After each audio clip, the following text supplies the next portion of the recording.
এলাকার ভবচন্তাই থেকে কামানমুড়া যাওয়ার এই পথটি আজও রয়ে গেছে সম্পূর্ণ কাঁচা। নেই কোনো ব্রিক সলিং কিংবা পাকা রাস্তার ব্যবস্থা।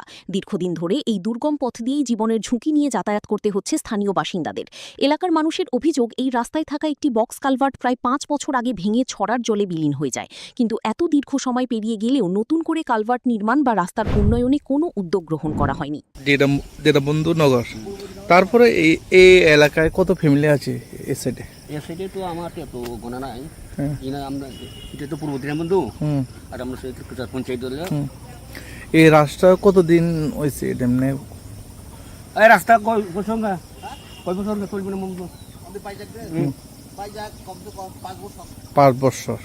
5 বছর হয়ে গেছে, এখন পর্যন্ত কাজটা হয়নি।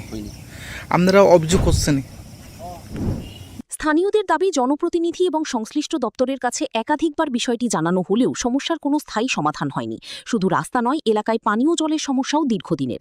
দ্রুত রাস্তা ও কালভার্ট নির্মাণের পাশাপাশি পানীয় জলের ব্যবস্থা করার জন্য সরকারের কাছে আবেদন জানিয়েছেন তারা। Bureau report, news now.